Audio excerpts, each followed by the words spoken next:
Today on the Topping Show, Trump is indicted again. Gavin Newsom wants to repeal the Second Amendment. Target is downgraded again. Call of Duty boycott begins. Indiana Jones is set to flop.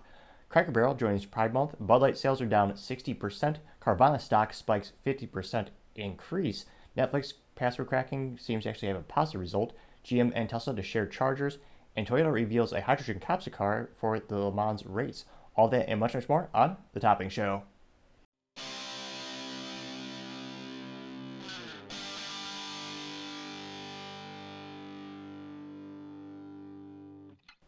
Thank you for taking the time to tune in today. Today's episode of Topping Show is sponsored by Topping Technologies. Topping Technologies is an IT value-added reseller and services company with a special proficiency in IT security.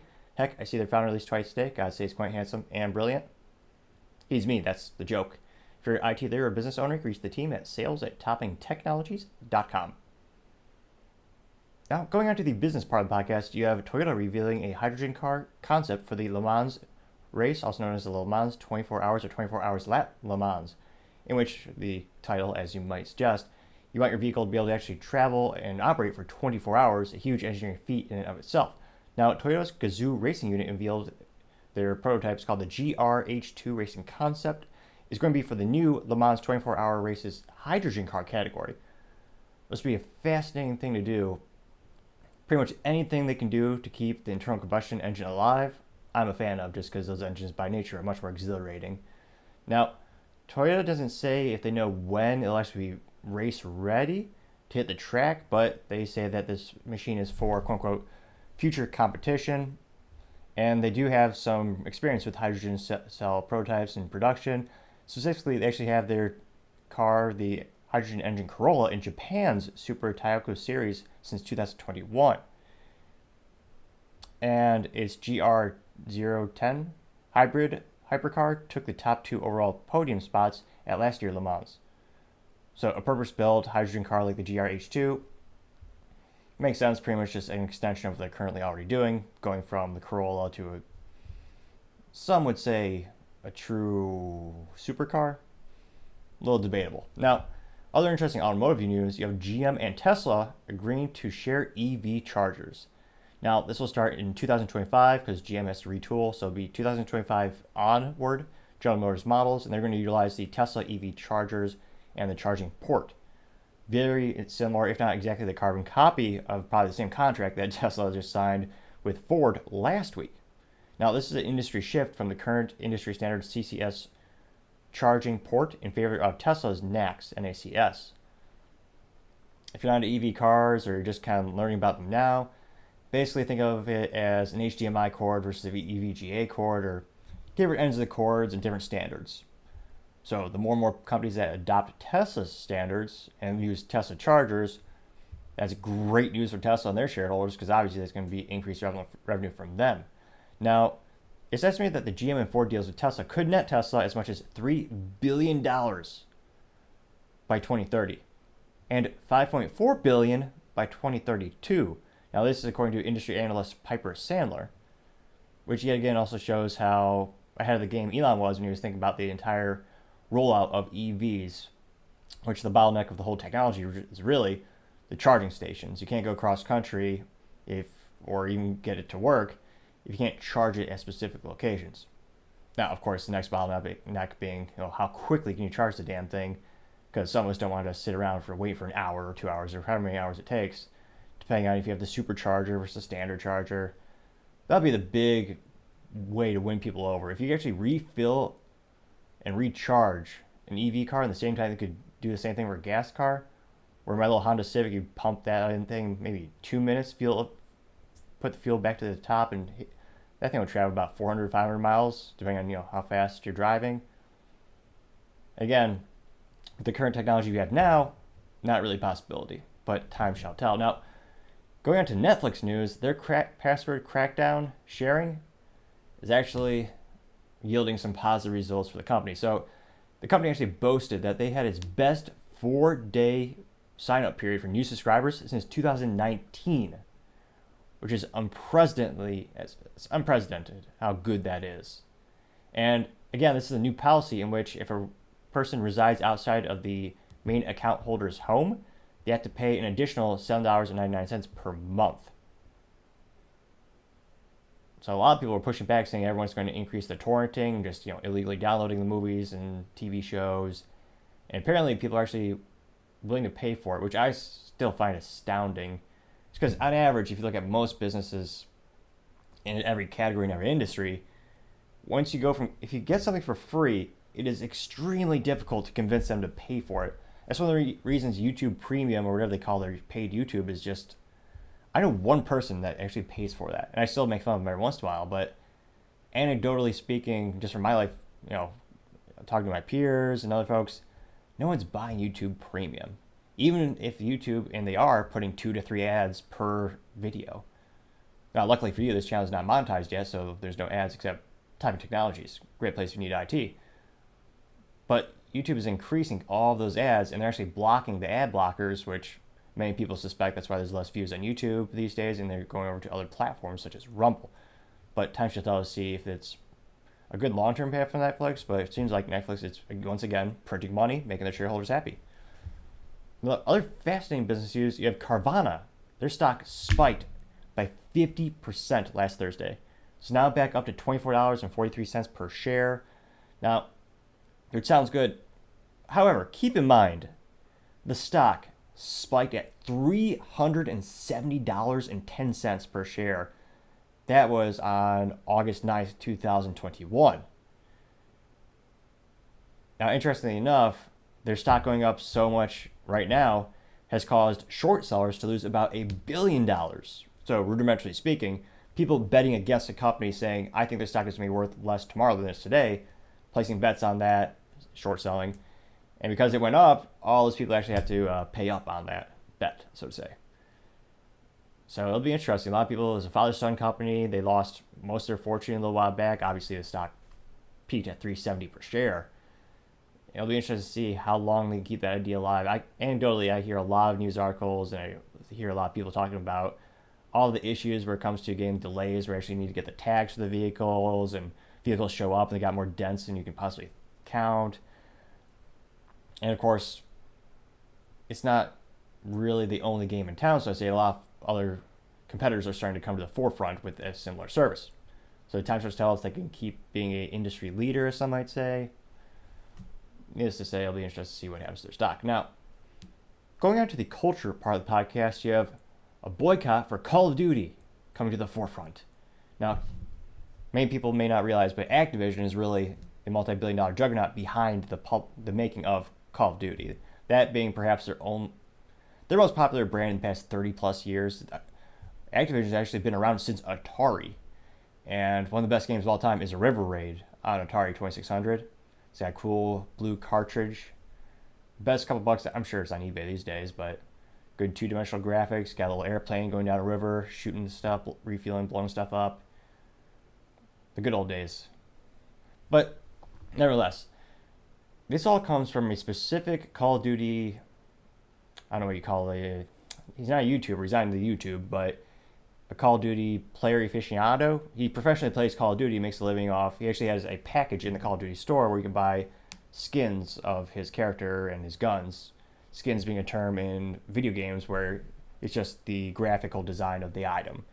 Now, this comes to a response of Call of Duty player called Nick Mercs, Nickmercs. He's a very popular player. And on Twitter, there's some folks talking about Pride Month and schools indoctrinating children with sexual themes, where there were videos on YouTube showing teachers talking about adult concepts and adult toys.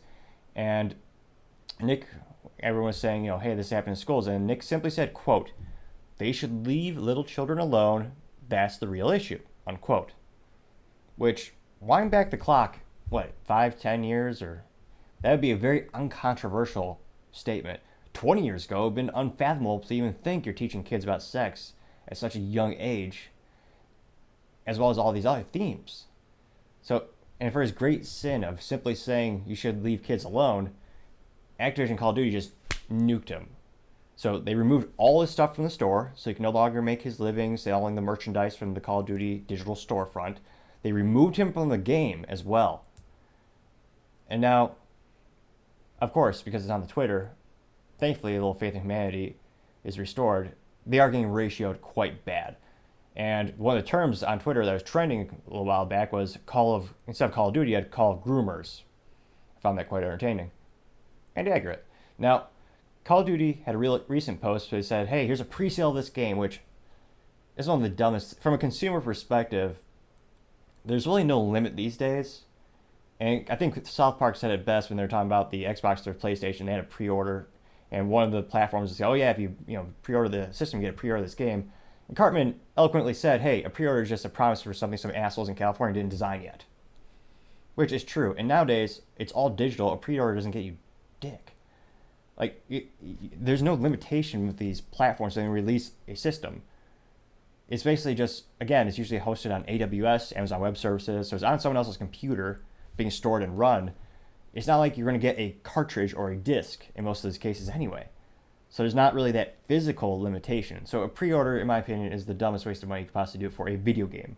I understand some things might be different. If you want to get a Porsche 911 GT3 RS, some beautiful feat of German engineering, as long as you get in a stick shift as intended, that makes more sense. It's much more limited, obviously because it's a physical product. But nevertheless, Call of Duty said, hey, here's a new game you could piss away your money, or I mean, you could pre-order this important piece of technology you definitely need in your life. And their little tweet of the pre-order got 75 likes, which, again, is basically nothing for enterprise or a business account, or even an account in general. Granted, it's way more better than likes I've gotten thus far at Nick Topping, NIC, Topping, if you want to see my Twitter. Now, they got 75 likes. And the Quartering, a very famous YouTuber, he said, okay, groomers, his response. Now, his response got 836 hearts and 8 retweets. Now, other Twitters responding to the original Call of Duty post said, called pedos, modern groomers. That got 508 hearts and 7,320 views. Now, as a youth might say, they are getting ratioed like no other. And many people are saying they're actually uninstalling Call of Duty from their Xboxes or PlayStations, whatever platform they have, which is a good form of protest, I suppose, but it's not going to hurt. Unless you're doing everyday microtransactions, really isn't going to hurt Activision too much, unless they brag publicly or tell their shareholders, hey, we have this many active users, similar to a social media company, then maybe.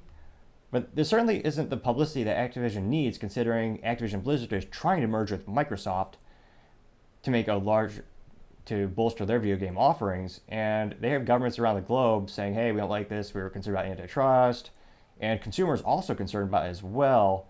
They don't need negative press, but they seem to enjoy it. Just kind of thought, hey, let's shoot ourselves in the foot. And many more people are starting to join this protest, and many other top Twitch streamers, a very popular platform for video game, I guess you call them performers or professional video gamers, they're joining this boycott as well. Because again, it's very, in my opinion, a very uncontroversial statement, just saying, leave the kids alone. Because again, there's a time and place for everything. I actually don't think public schools should be in the business of sex ed, all orientations. There's very few things I actually think public schools should do. But you're seeing this more and more and more, and I think some folks have finally decided they've had enough. Now, other interesting culture news, you have Target stock being downgraded again. Now, for those who may not realize this, Target was brilliant enough to decide to have trans clothing, medallions, and other sexual themed items for children. Now, it shouldn't be too surprising. The designer based out of the UK was actually a self-proclaimed Satanist. There were satanic materials, and I don't say this in terms of emotional rhetoric from a Christian or conservative or Catholic perspective. I mean it as in literally satanic materials. There was a little pin or a keychain you could buy, and it literally had a picture of Satan, and it said Satan prefers pronouns, and there are all other sorts of things as well for children, including there's a swimsuit that was tuck friendly, which something again I would never have thought. I would have to research in 100 years, but it's clothing specifically designed for men to tuck their junk so it looks like they don't have it, so they could pretend. It's a very bizarre situation, and the first year Target's done this. Target has had LGBT pride apparel for probably a decade. that really wasn't the controversial part. Most stores these days have that, and they were not previously boycotted. Just look at last year. But they introduced these new product lines, perhaps thinking they would address that new growing market segment. But because, again, it was with children, a lot of people started to have concerns around that, and they're starting to shop somewhere else. And their stock just fell another 3. So last week it fell 3.1%. It's near a 3-year low. Target has enough issues already. They are on track to lose $400 million in store theft because they don't prosecute crimes. You get what you deserve, or you get what you vote for, whatever metaphor you want. They allow and encourage theft by not prosecuting the bad guys. So that's a conservative estimate. They're going to lose $400 million. Let me say it again: $1 million from theft alone. Now, in the past month, their stock has dropped 18.5%.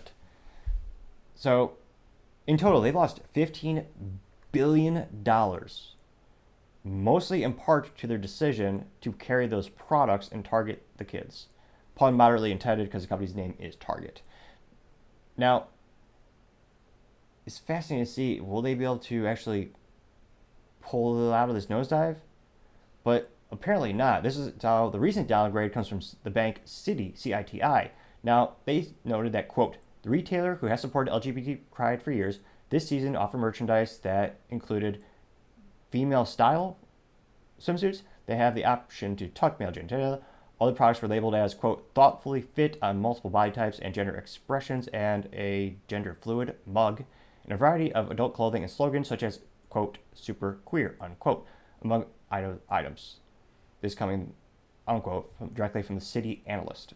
Now, Citi analyst Paul Luge, L-E-J-U-E-Z, so he lowered their stock from, now it's down to a neutral. So they previously still had it as a buy, which is as simple as it sounds when you talk to stock analysts. You have buy, neutral, sell. Or some call it hold instead of neutral because you hold on to the stock. If you have it, you don't sell it, you don't buy more. Pretty straightforward. Now, this analyst also noted the customers, they're not just shopping less, they're actually leaving in droves to competitors such as Walmart. Now, Walmart has made a much more prudent business decision to, one, they don't have those items at the front of the store, but Walmart is very much more geographically diverse. Now, when I say that, I mean many of the store managers have the autonomy and the purchasing power to make specific decisions in their stores. Every Target or every Walmart you go to across the United States, they'll all have the staples. They'll have, quite literally, probably a swing line stapler. They'll have bananas, apples, but they have some freedom to make it a little more unique to the specific stores. If you go to a store in a certain city, they'll actually have a mug that says, hey, this city in this state. So they'll have some local apparel. And if you go to the southern stores, I don't know about the northern, just from my experience, but they actually carry Bibles and children religious materials as well. So Walmart isn't so much all one way. They do carry some Pride clothing and some Pride literature, some aimed towards young adults. I think it's the reading category. They sell pictures though, so. But they have those books, but they also have religious materials for children as well. So Walmart is, from a business perspective, being a lot more calculated in regards to they're carrying products for everyone. They're not alienating customers, as Target seems to be overwhelmingly doing. So time shall tell to see if Target can actually pull up from this nosedive, but it's becoming more and more of a cultural phenomenon, and guess what? It's a luxury you don't need. It blows my mind. I have to kind of remind some people who are very, very fortunate in their lives when they think, oh, I have to go to Target. I need to get my groceries. I need to get my stuff. I'm like, nobody needs to shop at Target. It is a luxury. So many Americans have seemed to be completely oblivious to the fact of what is a want versus what is a need. Target is the definition of a want. No one needs to shop there. It's quite literally just a more, I guess it's not boutique because they have a vast number of locations, but you can go to multiple grocery stores. Some of them are much, much cheaper. You're paying a premium to shop at compared to the industry average, a cleaner store. You have higher end variety of materials and products, but every grocery store sells apples. Every grocery store sells steak, or they should if they're grocery stores. But Target is not a necessity. So I think you're going to see more and more people start to go away to their competitors because, again, you don't need to shop there. Some people want to shop there. And they slowly come to this realization. So time shall tell to see if they can actually pull out of that nosedive. Now, other interesting cultural news, you have Cracker Barrel joining Pride Month. And some people are pretty darn shocked considering it's a country store or a country food store and a convenience store. In full transparency, I think I might have been there once when I was a kid. I'm definitely not, I don't know if I even am the target market. I might have seen 3 or driven past 3. I don't know how I've eluded them throughout my life. Now, nevertheless, Cracker Barrel was founded in 1969 by Dan Evans, and as of 2020, they have 663 stores being globally headquartered in Lebanon, Tennessee. Now, this came from a company Facebook post in which they said, quote, "We are excited to celebrate Pride Month with our employees and guests. Everyone is always welcome at the table," unquote. Now, hilariously enough, in terms of like a cultural shtick or a Twitter handle, I guess it's a Twitter trend, Cracker Barrel has been trending on Twitter. Now, in the past, quite the opposite. The company actually has had some lawsuits and some protests against the company for traditionally being more faith-based, more conservative. And there's even some allegations, again, I believe they would settle outside of court, that they might have let employees go because of their certain sexual orientations. And to see them make such a big flip is a little bit bizarre and interesting. Now, I want to say the average demographic is probably someone in maybe 75 to 78 years old. So I don't know if this is going to necessarily increase their sales any, but there's a lot of people speculating this is going to affect because they're doing it because they're in the ESG score, so they get more favorable funding. They are publicly traded, but I don't think you're going to see as much of a backlash compared to Target and the other stores and the other companies, that is, because in this instance, it's not really targeting specifically children in any way, as far as I can tell from their marketing materials that they presented on Facebook. They had a couple pictures of families, and they had the red, white, and blue. They don't do that anymore. Some companies still do, thankfully, but they had the Pride color, or the rainbow colors on the like old school Cracker and Barrel chairs. So it looks like a kind of like old school patio. But I don't think you're not going to see as much of a major protest, in my opinion. I mean, time shall tell, their stock might just crash by 50% tomorrow, but I think for a lot of people it's different because, again, the scope that they're working with. Now, on the other hand, with more cultural news, you have Bud Light. Their sales were down 60% over Memorial Day weekend. And again, their stock is now down by $27 billion. This is coming off of a week in which they actually had a $15 mail-in rebate for packs of beer that cost $14.99. So yes, you do have to pay tax, and for Texas it's 8.25% sales tax. But they were doing those promos. A lot of people were wondering, why would you have a mail-in rebate where you're losing money or breaking even? Well, there are a couple reasons. Rebates are usually very rarely ever actually executed or fulfilled by the end user because it's a pain in the ass. It sounds good. It makes people buy the product because they think, oh yeah, I'll get that money back. But again, you have to fill out the paperwork, which, again, we have enough paperwork in our life. Do you really want to do one more thing of paperwork?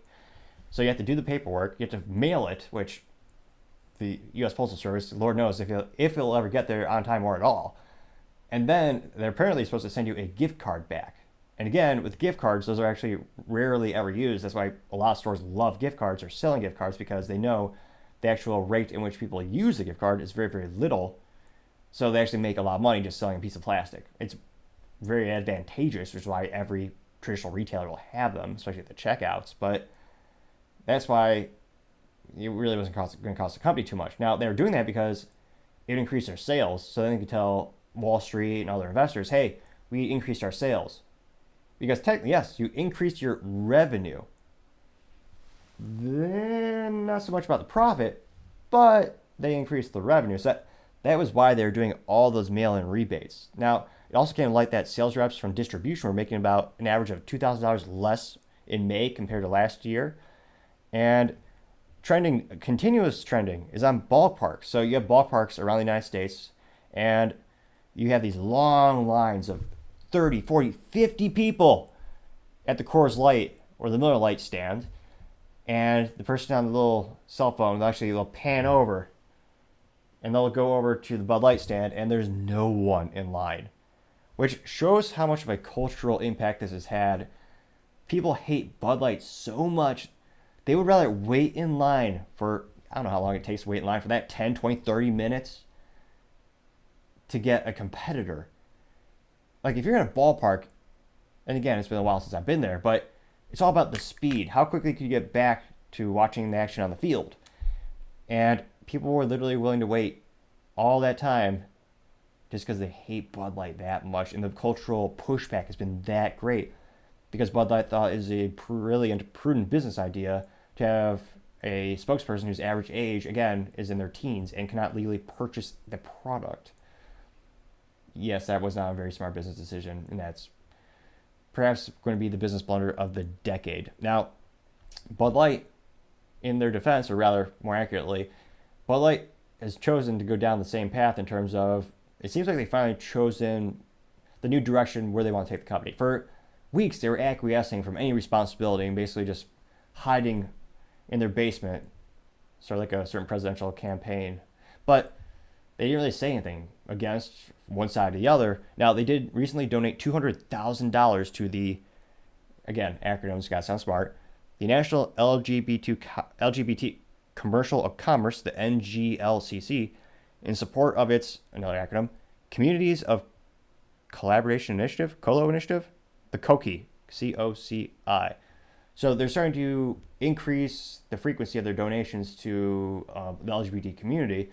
They've done that for many years, but it seems like they're going to continue that and increase it to use that as a marketing mechanism to further the point that they are targeting that community with their new marketing initiatives. Time shall tell to see it's it's not a current good fiscal decision. That community is growing exponentially for a myriad of reasons. In 10, 20, 30 years, time shall tell to see what the trends are like, but there's a lot of speculation. Are they doing this because they think of a long-term sales plan, or are they doing it just for virtue signaling, or is it just so they can preserve the ESG score? Why, regardless of why they're doing it, that's the path that they've chosen to take. And because their portfolio is so diverse, time shall tell to see if it really has a impact big enough to completely obliterate the brand completely. So they stop production of that, which would save a lot of rainwater and creek water and pool water and pond water. I assume they use a filter, maybe.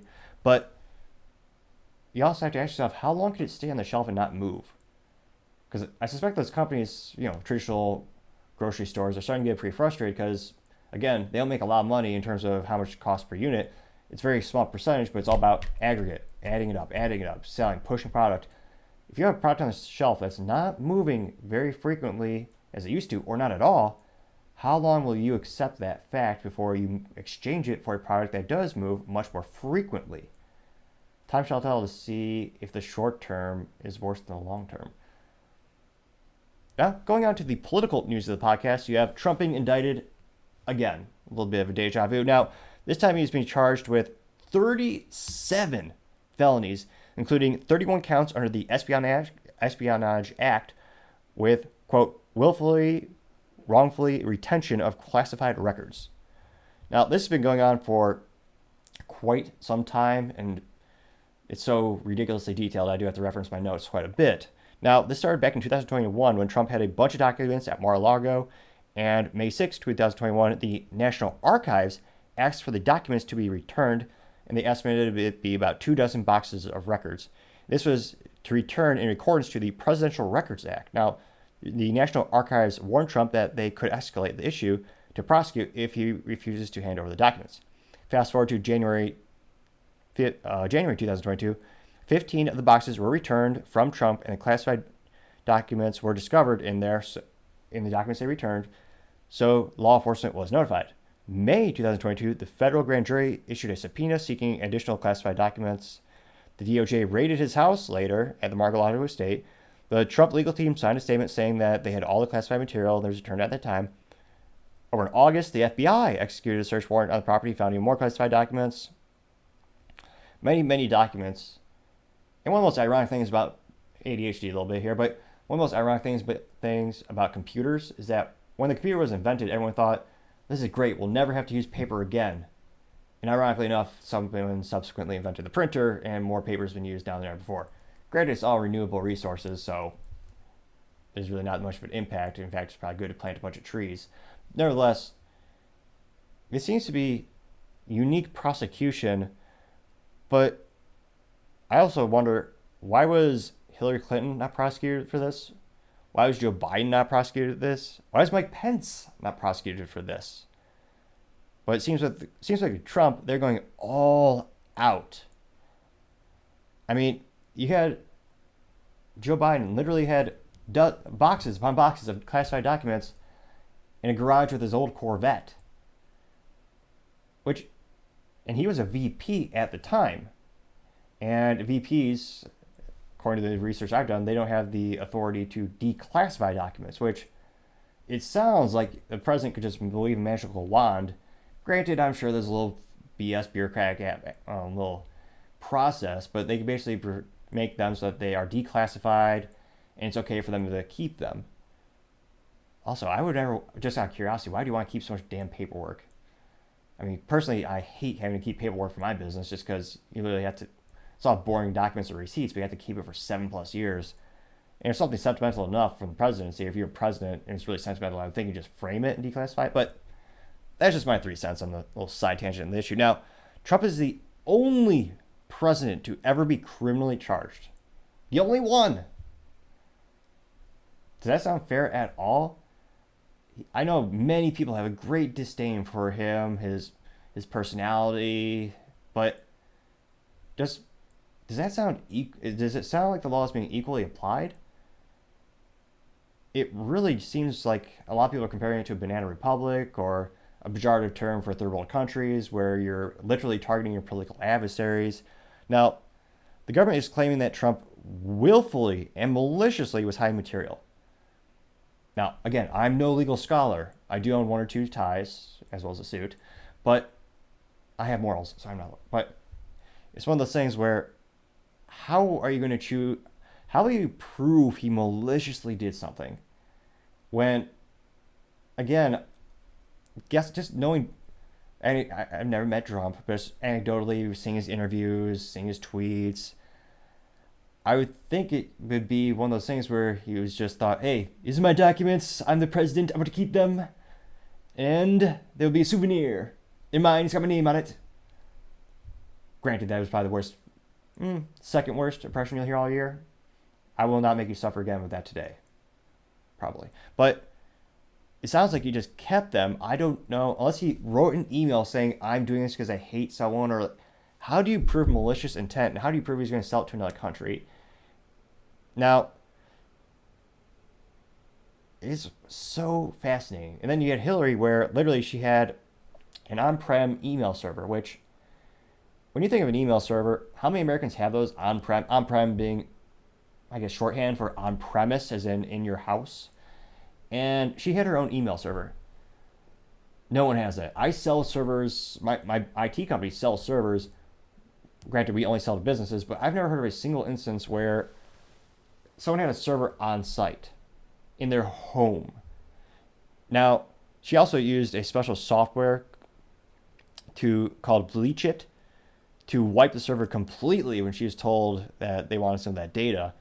Now, subsequently, her data was also shared with her colleague who was sleeping with a Chinese spy. But that person, of course, was not prosecuted because political affiliation. Now, the government made a decision that, well, she probably didn't do it intentionally or maliciously. It was probably just a mistake, and she's running for presidency, so we're not going to prosecute her. Because the government ruled, or their thought track was, well, she's a presidential candidate, we don't want to cause any interference with this election. Well, that's interesting. This sounds like the exact similar situation, yet they're going full bore on Trump. Now, time shall tell to see what happens. There's a lot of conspiracy theories or people wondering, are Democrats doing this because they really think that they want Trump to be the forefronter and win the Republican nominee, and then Biden will just beat him in the big election for the presidential race. But because during his last indictment, when New York targeted him, he actually raised, I think it was 34, 45 millions of dollars because everyone saw it for what it was: political persecution, just bullying him because of his political affiliations. Again, it's one of those things where if he had any, I think, for the amount of energy and research people put into trying to put him away, they would have had something by now. And they've been doing it since he won day one. Even actually before he was president, they were spying on him. It's been proven. And yet still no solid evidence to actually put him away or prosecute him. So personally, I think this is just going to galvanize his base. He's going to get some more votes, going to raise some more funds for it. And I don't think it's going to stick, but that's just my 3 cents. Now, other interesting political news, you have Gavin Newsom introducing the 28th Amendment. Gavin Newsom being the Democrat from the state of California, rampant with a lot of great things like literally losing more people than they ever have in history as they migrate to free states that don't want to steal a majority of your paycheck. And I don't mean that as I don't mean to be over enthusiastic or blow things out of proportion. That is quite literally one of their things. They taxed so much between state and federal tax. More than half of your paycheck goes to the government in that state. Now, the quote came out was from Gavin Newsom, quote, "Our ability to make a perfect union is literally written into the Constitution. So today I'm proposing a 28th Amendment to the United States to do just that. The 28th Amendment will enshrine the Constitution common sense gun safety measures that Democrats, Republicans, and independents and gun owners overwhelmingly support while leaving the Second Amendment unchanged and respecting America's gun owning tradition," unquote. Now, I almost threw up. It's such BS beyond all belief. No gun owners no one who even knows the proper names for guns, no one who knows the difference between a magazine and a clip or a semi-auto or full auto, no one with 3 brain cells is going to support this. Well, I should say Americans will not support this. Now, the amendment would raise the age to buy a gun from 18 to 21. Disgusting, unconstitutional, because again, if you're 18, you're paying taxes, you're a U.S. citizen. 2, mandate universal background checks. Disgusting. That's because by de facto, it would create a national database. It also means that you couldn't sell a handgun or any gun at all to a family member, friend. More micromanagement, bureaucracy by the government in order to jam up the system, discourage you from exercising your Second Amendment. And again, it would create a national registry where the government knows every transaction. They would know what every gun is. And if you look at any history book, I know schools don't teach it anymore, that's never worked well. It's always, and Ted Cruz, one of the few points he made during I think it was a Senate briefing, he actually said quite eloquently, there's only 2 reasons they want a national registry: is to tax the guns or to take the guns. In that respect, greatly admire that statement. I think is an accurate statement from Ted Cruz. Now, what else would this 20th Amendment do? So those are 2 first moles on this, or tumors more accurately. It also institute a waiting period for all gun purchases. Disgusting. Is there a waiting period when you want to go vote? Oh, I want to go vote today. I'm sorry, you have to wait 2 or 3 weeks. You have to wait 6 months. What? How does that make any sense? It doesn't. I remember anecdotally from my personal experience growing up in a Soviet Union, also known as Illinois, you have to wait about a week. A week? You're in trouble today. What if you have an abusive ex? They're knocking at your door. The police take them away, but of course they release them because the DAs are there. Don't prosecute crime. How do you defend yourself? You can't. They are forcing you to be a victim. A disgusting, un-American, and unmoral thing. It's very few things I can think that are more disgusting than that act by a government. Oh, and the 4th bullet point, it would ban assault weapons, which, again, a term without a definition is useless. Now, this is the perfect example of the brilliance and the importance of political analysis as well as polling analysis. Now, this term was chosen years ago because anti-gunners did a poll. They did a bunch of research. And they asked people, what term do they find the scariest? Hunting rifle? Grandpa's got one in the back room. It's been around for hundreds of years, so assault rifles. But that term isn't scary. Wooden stocks is a brown wooden stock and a rifle. That's not scary. Okay, that's not bad. What about a sniper rifle? Well, I mean, it's a bolt action. Bolt action has been around for over 100 years. It's not too scary. Assault weapon. Oh, good gracious. It's a black rifle. We must ban it completely. We need to get rid of these assault rifles. Johnson? I don't know who Johnson is. It's just kind of a cliche thing. It sounds like a government name and a voice. But if you ask 3 different people who hate guns what an assault rifle is, you'll get 3 different answers. Probably 6 because they have split multiple personalities. But no one is defining it. Now, if you force them, tell me what this is, the rare answer you'll get is they'll say a semi-automatic rifle. Which, again, that's basically every gun made. The only thing you're left with are revolvers, which, again, not to piss off the guys who love wheel guns, they are beautiful pieces of craftsmanship, handmade, hand-assembled, handcrafted revolvers are beautiful. The Colt Python is amazing. But you have revolvers, a lever action, cowboy movies, and a bolt action.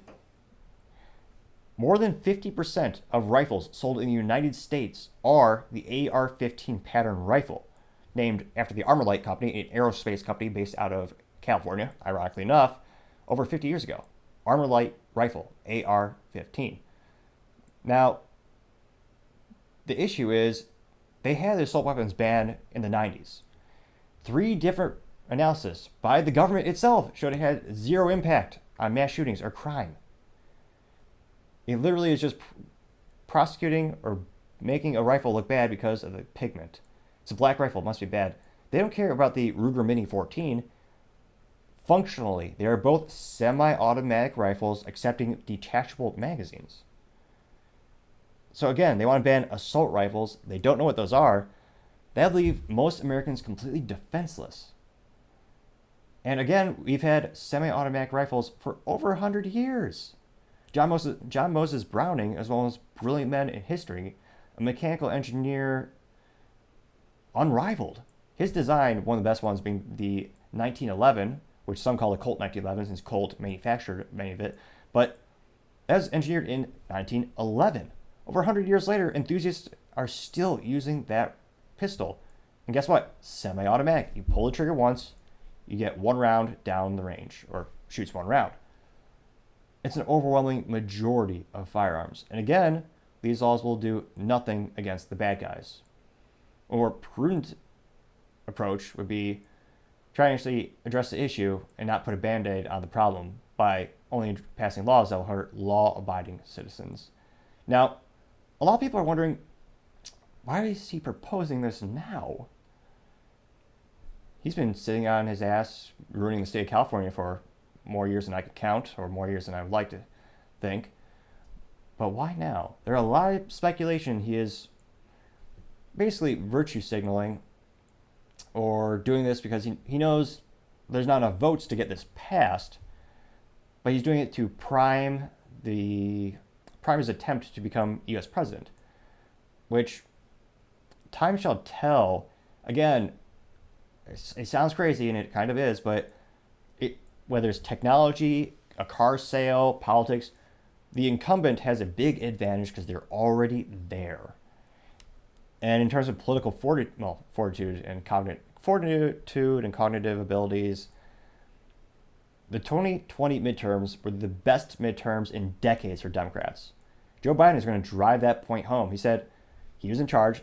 That was one of their best years. There's supposed to be a red wave, more like a red drizzle. They did great compared to historically speaking results when it comes to midterms. Traditionally, who's ever the president, usually the midterms, the other party gains a lot of seats in the House and Senate. That didn't happen this year. Republicans got a couple, which is also pathetic. The head of the RNC was not fired as they should have been. Again, it's almost like they're addicted to losing. Time shall tell to see who comes out on top.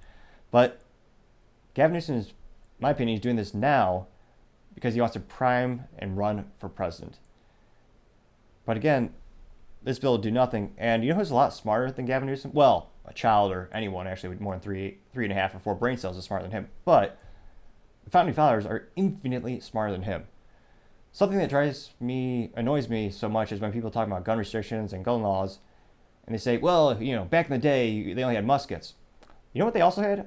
They had cannons and battleships. U.S. citizens had military-grade hardware. I know it's a cliche marketing term, but in the sense I'm using it now, they had the exact same materials used by militaries. They were private militaries back in the day. Private companies and private citizens had their own battleships, they had cannons, and at the time, those rifles were state-of-the-art. I know now, in retrospect, it looks very old-fashioned, but at the time, that was the leading edge of technology in firearms.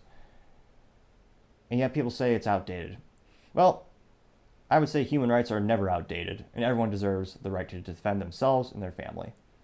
And hopefully, more Americans agree with me, and they start to realize that is their duty and their right and their God-given privilege. Now, going on to the business blunder of the day. You have Indiana Jones and the dial of virtue signaling.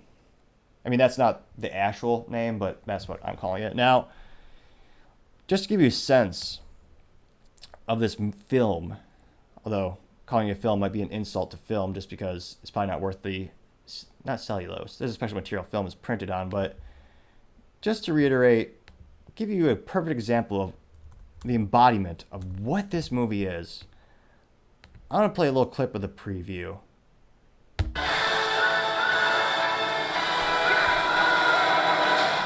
Hitler made mistakes, and with this, I will correct them all. You stole it. Then you stole it. And then I stole it. It's called capitalism. She is perhaps the most perfect definition of insufferable. You stole it, and then you stole it, and you stole it. That's capitalism. No. But in her defense, she's probably like modern college educated, which is where they get these ideas. That's not capitalism at all. I make a product or a service, you buy that product or service. That's capitalism. Now, that's a perfect embodiment or sign of what this whole movie was and is. Now, I haven't seen it yet. There are clips that are coming out to the public and early releases so that reviews are coming to the forefront now. This movie is supposed to be 2.5 hours long. And I always have to ask myself, who the hell has that much time in their hands? 2.5 hours for a movie? It blows my mind that some people are the same people who struggle to pay. And again, I've been there because I started my own business. I've had times where you have to make hard decisions between eating and keeping the business afloat. I know there are hard times, but yes, I can't help but think it's ironic or interesting that the same people who complain about not making enough money or struggling are the same people will go and watch a movie for 3 hours, 2.5, 3 hours, and they'll do what do the kids call it, the Netflix and chill, where you just spend a whole day on the couch watching the Netflix. It's almost heartbreaking how few people want to make a dent in the universe these days. Nevertheless, I digress. Now, the movie is 2.5 hours long, which begs the question, did they cut anything? Probably not. Now, the early reviews have come out 54% on Rotten Tomatoes. And what are people saying? What are these movie aficionados? And again, these are people that are pretty biased. A lot of them are getting the movie for free, or they're being invited to a premiere where there's a little bit of conflict of interest because you want to be reinvited again. But even they are saying, quote, over long and no thrills, no fun, unquote. Another one said, quote, basically, Dial of Destiny is just a compendium of old bits from earlier films. That it ends at all is a blessing, unquote. Now, again, we should have known this going in because it's Disney. And again, the perfect metaphor for modern Disney is a copy of a copy of a copy of a copy. If you do that on a photocopy machine, you just get a crappier and crappier and poorer quality image. Now, allegedly, there's new material in these films. Allegedly. Now, of course, it was going to happen this way. So they have Harrison Ford, who again is about 80 years old now, I believe. And the first movie, I believe, is 38. Now, basically, the movie is having him being the cliche, foolish old man, now going up against a strong feminist, constantly correcting him. Because who doesn't like a movie about a guy being nagged all day long? Now, Of course, the main actress in the film, she is his woke, patronizing granddaughter, and she is the film's hero, which is almost painful seeing Harrison Ford and some of the other original actors from the original 3 good films. Again, Crystal Skull was garbage. Another continuity error. Whatever happened to his son, Shia LaBeouf, or LaBeouf, depending on how you want to pronounce it, in the 4th film, The Kingdom of Crystal Skull, that was his son. Are we just... and again, I know this isn't supposed to be a high equal... It's supposed to be not be a cognitive test or, really intellectual experience, but are we just... So the user's just supposed to pretend, oh yeah, his son just never came back, he's gone. What? That, again, more ridiculousness. Now, the office prediction for the opening weekend is $60 million, which is well below the previous film, Indiana Jones and the Crystal Skull. That movie was released 15 years ago, and even that movie was pretty cringe at the time. Now, that opening weekend was $100 million, and that went on to make $790 million worldwide, which that movie was much more unique than this movie in the fact that they brought Harrison Ford back. The trilogy, kind of like Star Wars, if it's the originals with Harrison Ford, it's worth watching. It breaks so many hearts that he actually got pulled back into that franchise. But that movie, that was about $700 million. That was because Harrison Ford was back. It was a 15 year, so that was 15 years from now. But I believe it was maybe a couple decades between the last, because I think, what was it? The Last Crusade, I believe, was 89 or it's been decades. So him back on the silver screen, that got every fan back in there. They didn't even have to make a preview. They did, but just having his name on the marquee and on the posters, they were going to sell tickets because he's back. The nostalgia sold. They're trying to do that twice. And the Crystal Skull it sold tickets, yes, but purists and most people who have more than 4.5 brain cells, the story was just way out there. And Shia LaBeouf, there's a lot of controversy on what people believe. He's a good actor, a bad actor, but I don't know a lot of people who are rewatching that movie. I'll just say that. And of course, there are a lot of unrealistic things where he survives a nuclear bomb being exploded because he hides in a lead fridge, which, sure, it saves from the radiation until you have to open it and then the fallout, but it blew him across the town, literally blew up. But so that movie made $790 million. Okay, that was a unique experience. It was a unique thing. He's back. They're trying to copy paste, or just do copy rather. He's already been back. He has a great voice. He should do more audiobooks in my opinion. I'd pay for that. But he's back. But even in the previews, he looks tired. And there is a certain masculinity as well as a beauty for females with aging with grace. And there's certain limitations. There's certain things. But they have him bombastically riding a horse throughout like a subway, and again, some people age gracefully and they're in great physical shape and they look the part. I mean, people like Sylvester Stallone still work out every day. He's jacked, and for him, like the Expendables, that movie, it seems very fit. It's also playing into the cliche or the shtick that it created, and kind of like embracing the meme.